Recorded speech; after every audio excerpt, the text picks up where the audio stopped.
Welcome, lovely people. Welcome to Elevate Thursdays. Today we're talking about your story around money. So as you drop in, say hello. Welcome to those watching on Facebook. Hi to those watching on Instagram. Today's Elevate Thursday is all about your story around money. So this is a big one for me. This was a huge shift for me when I was starting my business, when I had started it for a while and I was starting to hit income ceilings. I was like, okay, I'm not making any other progress. Like I've made a few sales and I just can't seem to hit the next income level that I desire. And this is when I sort of got introduced to having a money story. That is a story around what money is, how money works for you, your relationship with money, and all of those things. So in today's live, we're going to explore your story around money. What is it exactly? Yeah.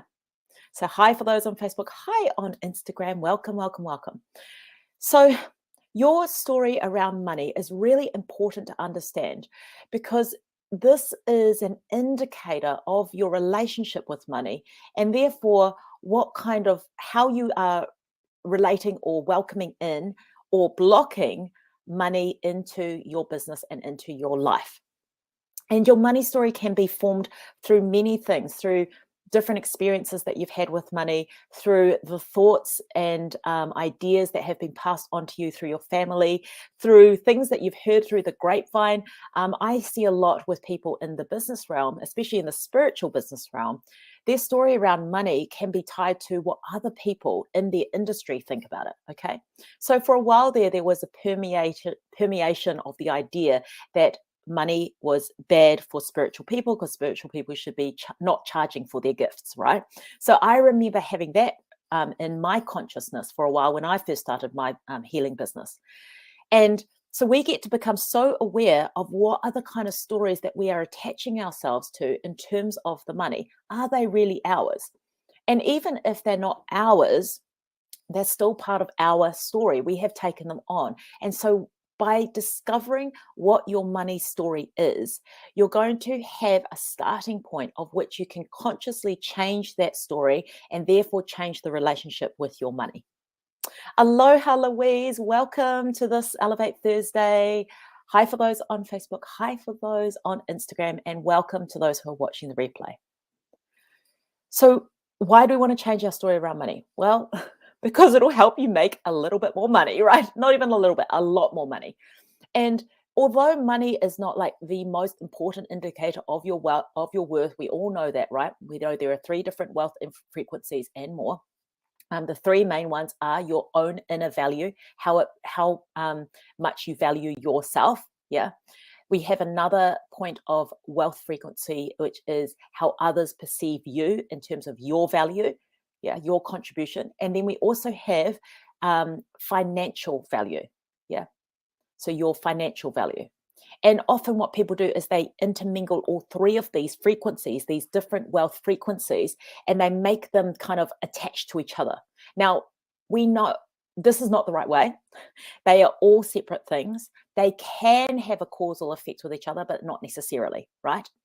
And so we know that although money is not like the only thing, it is also a way of which we get to create even bigger impact with people in the world, right? Think about it.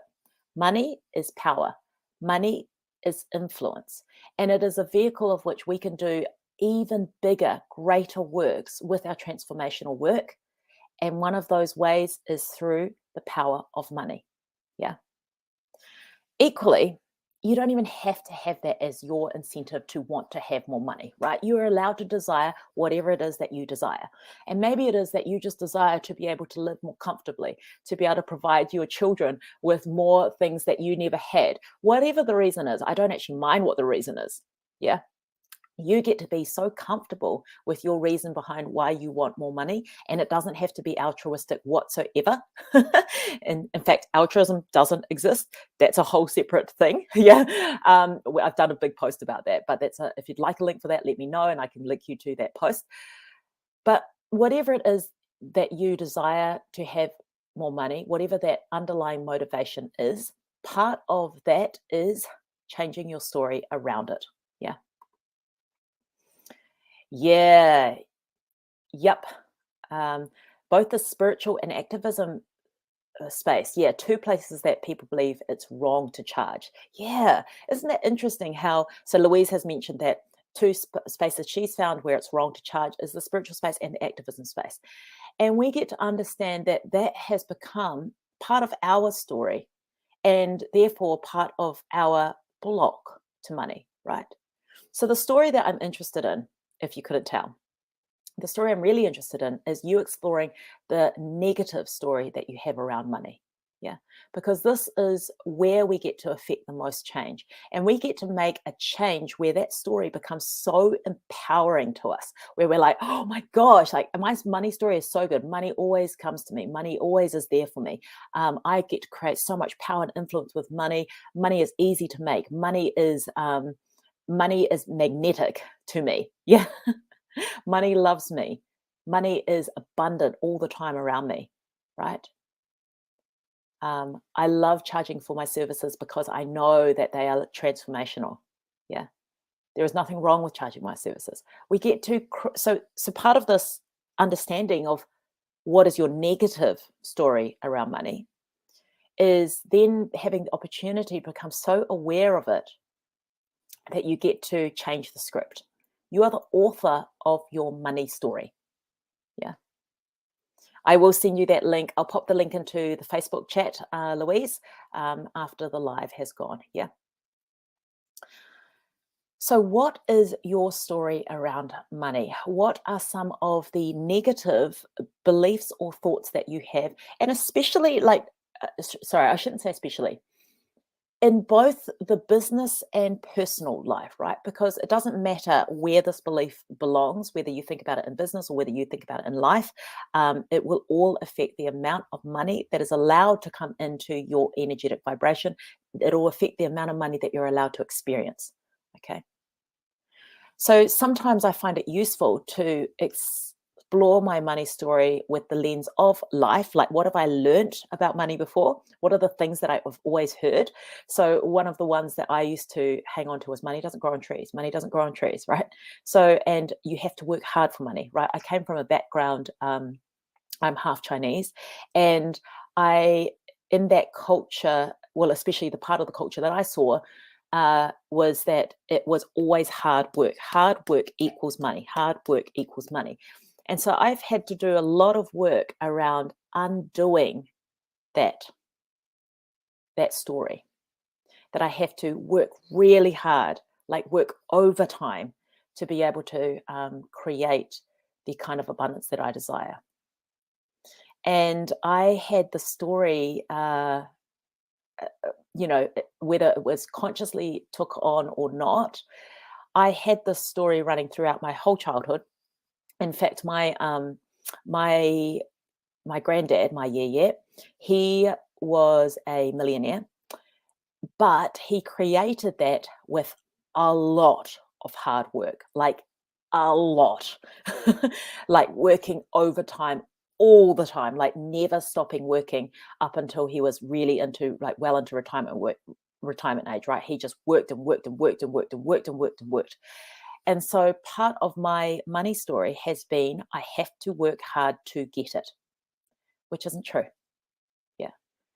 Money is a frequency, it's an energy, and it gets to be so easy to come into your world as long as you are also vibrating at that same belief level or energetic level. Yeah. So when I was running that story, guess what I was doing in my business? I was working overtime. Didn't have a life. I didn't have a partner at the time. And all of the spare time that I had, I was working on my business. Yeah. And although that did change some of the financial circumstance I was in, it was hard work. I burnt out a lot and it wasn't fun. Okay. So it's not a sustainable way to live for me. Right. So, yes, resonating with this one, you have to work really hard for money. Yeah, we get to let that one go. And when you're exploring your money story, you don't have to remember where the idea came from. Like sometimes we get stuck with I have to remember where the source was. I have to remember where the source was. Your ego just needs to know where the source is, right? What you just have to be aware of is what is the story that is running, right? We don't need to dig any deeper. We don't need to make this any harder for ourselves to shift our money story. We don't need to know where it came from. Just know that it exists, right? So become conscious of some of the stories, some of the beliefs, some of the thought systems that you have around money. Yeah. So one of the stories for me, I have to work hard for it. Yeah. Especially in business, because my my granddad was an entrepreneur as well, right?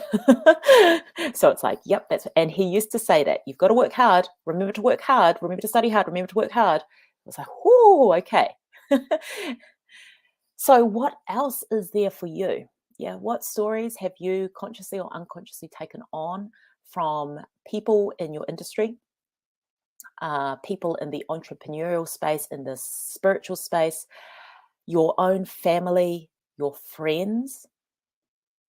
The stories that I find are the most ingrained for people, and maybe the harder ones to shift are the ones that they've heard from the closest people to them. So then we start to think about, what was the kind of family environment around money? What was the energy there? What were the thoughts, or what were, and not even if these things were not said, what were the actions that happened around money? Yeah. So maybe you grew up in a household where every time a bill came in, there was a big sigh and a, oh, right? Nothing was said. But what was said in that action and that response to a bill was that we should be stressed about having a bill. Yeah, bills are not good things. And ideally, the way that we handle money is not only welcoming it in as into us, but also welcoming it leaving us, because it is an energy. It is energy in motion. Yeah, it is meant to move. And so it moves through a flow. It doesn't just come in and stay in. It comes in, it spends some time, and then it goes out. Yeah. And so both of those relationships of money coming in and money leaving should have a pretty joyous, empowering energy around it, right? So maybe you had some unsaid cues in your household that allowed you to make an association that was not helpful around money. Yeah. Maybe every time you came home, you were told not to eat too much because we don't have enough money for you to be eating too much. Yeah. I've heard that one come up from a client before. Yeah. Have to stop eating so much. You can't, because we can't afford that. Like, we can't afford for you to grow. Yeah. That was kind of the idea. We can't afford for you to grow. Right. What were the things that were consciously said or unconsciously said, or what were the actions that were surrounding you, especially with the people closest to you, your family and your friends, and even the people around you currently?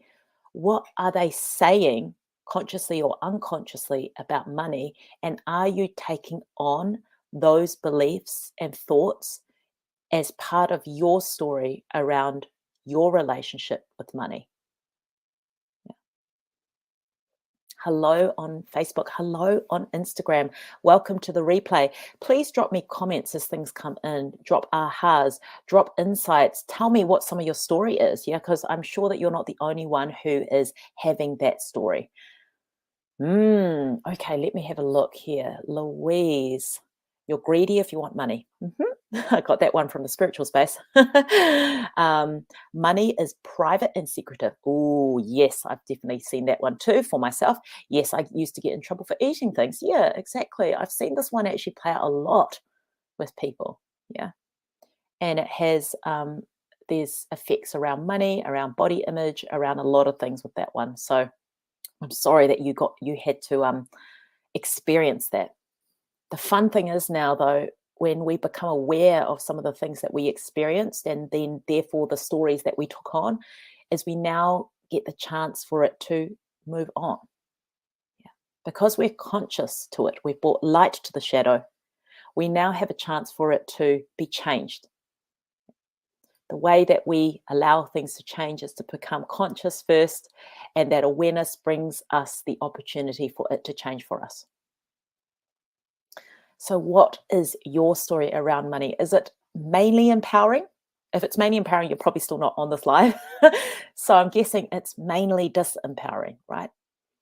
And one of the easiest tools that I have used for money beliefs, for any other beliefs as well, any kind of stories that I have around things like relationships and etc. But you can use this for money, is writing down a list of all of the not so empowering thoughts and beliefs that you have around money. Yeah. And as I said, it can be around money in your life, but also money specifically in your business. Yeah. What do you have to do in order to have money? Who do you have to be in order to have money? Yeah, is there a certain character? Will you end up being someone you don't like when you have money? Yeah. Are you responsible with money? Yeah. Is there pressure when you have money? Yeah, there's that saying, more money, more problems. Maybe. What are some of the stories? I'm just spitballing here some ideas to get your juices flowing.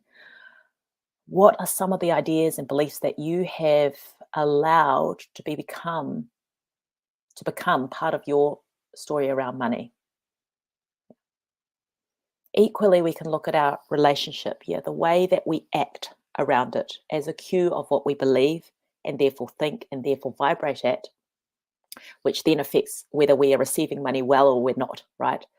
So how do you act around, like I suggested before, how do you act around having to pay a bill? Yeah, or giving money away. Yeah, when you have to pay for the groceries, or when you have to pay the bill, or when you have to pay the tax department. That's the big one. That's a good indicator of your money, yeah, of your money story. How do you feel about that? Yeah, does it feel joyous because you have the money available to be able to then gift onwards? Or does it feel like, oh shit, or I don't want to do this, or why do I have to give my money away? Are you being a Scrooge around it? Yeah. Is there fear around it or anger? So we can also look at the way that we react to money in any of the transactional states of money. Yeah. When we are giving it away to certain things. So some giving away feels good, like if we give to charity, that might feel good. When we give to friends or family, that might feel good, or it might feel bad. Yeah. When we give to bills, usually we get a little bit more resentful. Yeah. And when we give to the tax department, I see a lot of hang-ups here. People go, they get really, really stuck. Okay.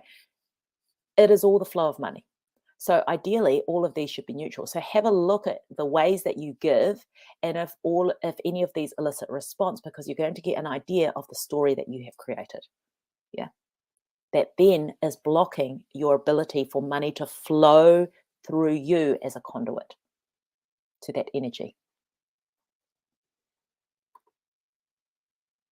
A popular one in my family is only crooks and thieves have money. Ooh, that is a powerful one for knowing. Yep, get rid of that one. Only what would pop into the chat box the opposite of this? Yeah. So let's play this every time something comes in. What is the opposite? Yeah. What was be the opposite, more empowering belief to take on for this? So let's go back to the flow of money. When money is going out, what is your relationship with that? Yeah. Equally, when money comes in, what is the relationship with that? What are your thoughts? Yeah. And the ways that it comes in. What are your thoughts? So, for example, if something comes in through passive income, are you really happy? If something is gifted to you, are you really happy? Does it depend who gifts it to you, right? Because some people don't like getting money from their parents, but they would feel fine having money, say, won in the lottery, right? So, where are you blocking or have negative beliefs or thoughts or energies around money coming to you in all of the ways, right? Maybe when money comes in for a service, like someone's paying for you for your service, you feel fine about that too, because it's an exchange, right? So what is your story around the receiving of money on that end? Yeah. And then we get to look at the last, like the other part of the cycle. So there's three parts of the cycle that I call the dynamic wealth cycle. So we have receiving, we have releasing, and we have this last one, which is all about the cultivation of it. Yeah. So in this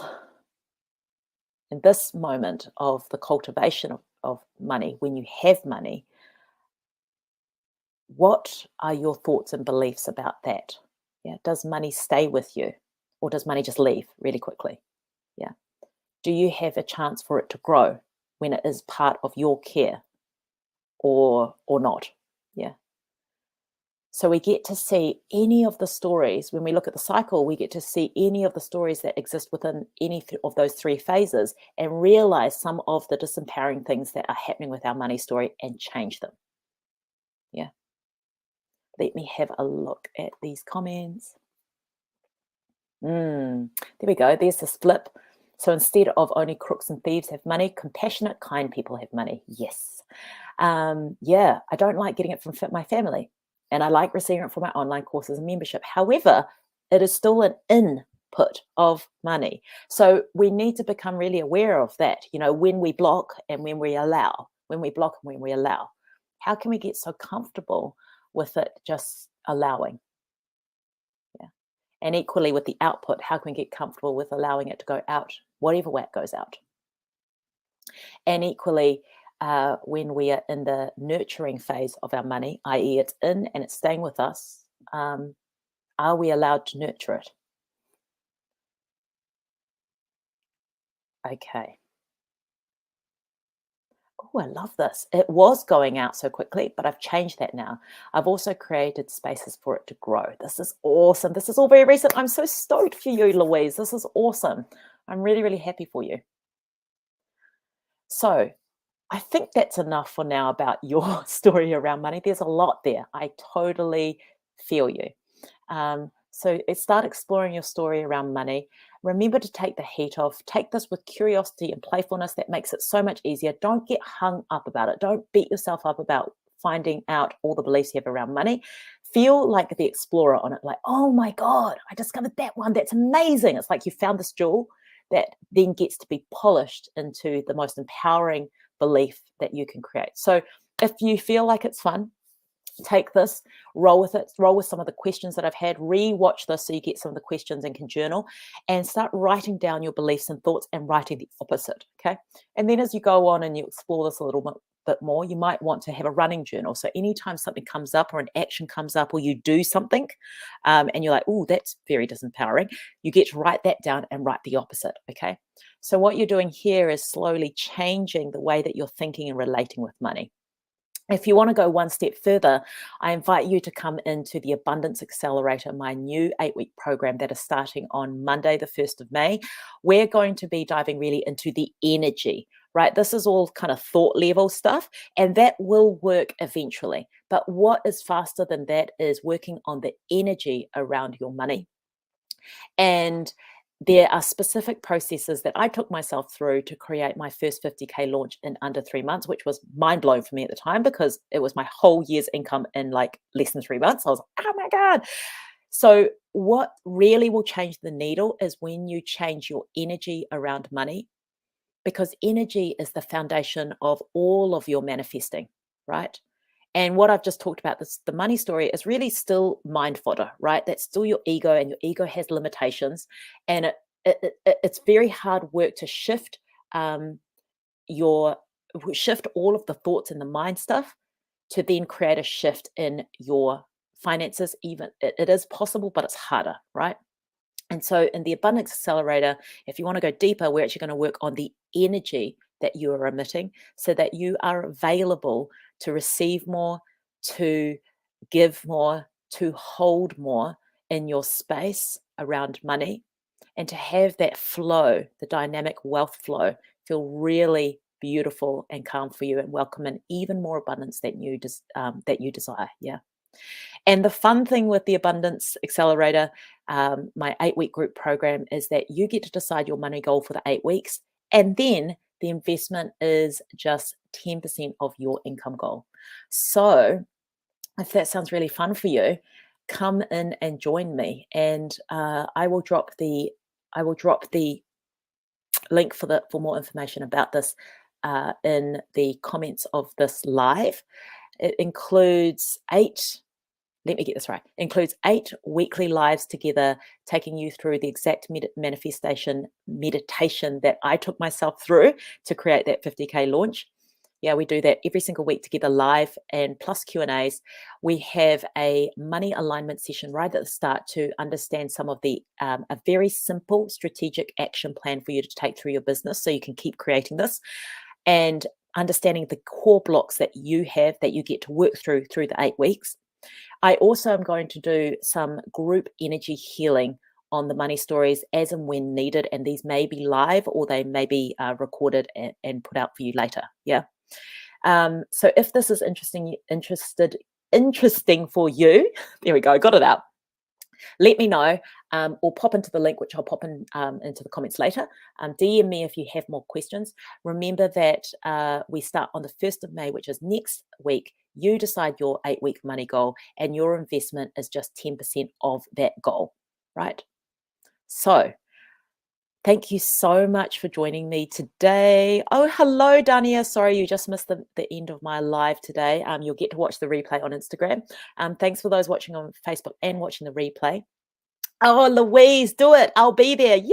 I'm so stoked you're going to be in the Abundance Accelerator with us. I'm really excited for you. And it's already begun for you. You've already started doing it. So I love that when you've made the decision, it's like things have already switched and changed and started to go in the right direction of more abundance for you. This is awesome.